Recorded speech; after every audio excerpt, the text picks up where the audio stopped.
Students, a very good afternoon. Welcome to the new class. This is Dr. Sanjana Sharma from the Department of English. Today we are going to begin a new essay, Selected Snobberies by Aldous Huxley. Huxley is a very famous modern British essayist, novelist, journalist.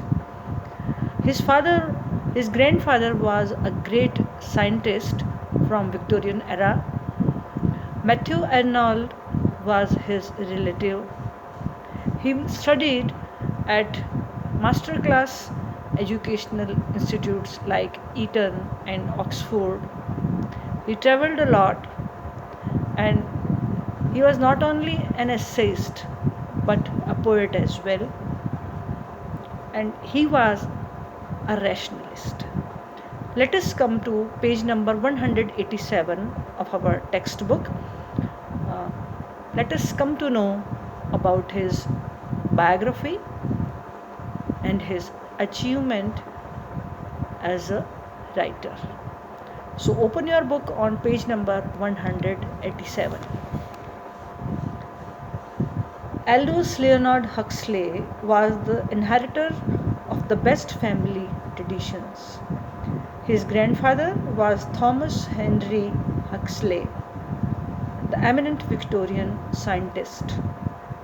His mother was a direct descendant of Dr. Thomas Arnold, the famous headmaster of Rugby, and thus Aldous Huxley was grandnephew of the poet Matthew Arnold. So we see that he inherited two temperaments. How? His grandfather, he was a scientist, and Matthew Arnold, whose grandnephew he was a famous English author. Educated at Eton and Oxford, Huxley entered journalism at a young age. He was on the editorial staff of the Athenaeum and the dramatic critic of the Westminster Gazette. So he started his career as a journalist.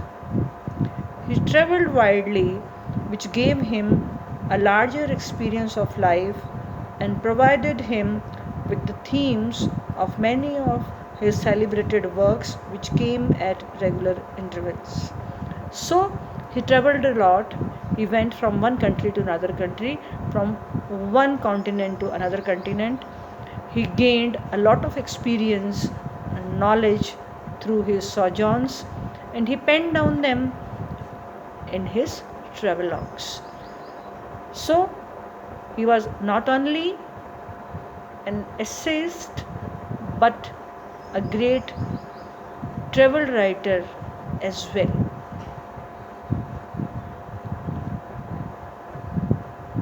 Huxley was deeply interested in the problems of human life.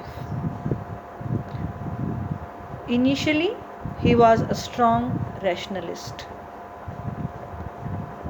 analyzing the various aspects of life. He made a frontal attacks on whatever was irrational and absurd. So as his grandfather was a scientist,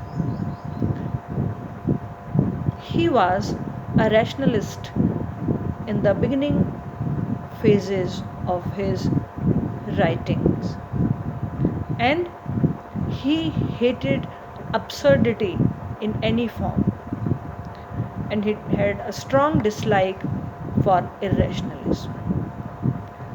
So we see that Aldous Huxley was not only an essayist or a travelogue writer, he was a great poet as well. This is a rare combination, that he not only wrote prose but he also wrote great, touching, poems as well. Students, this much for today. Tomorrow we will continue with the technique and style of Aldous Huxley and his achievements. Thank you for today.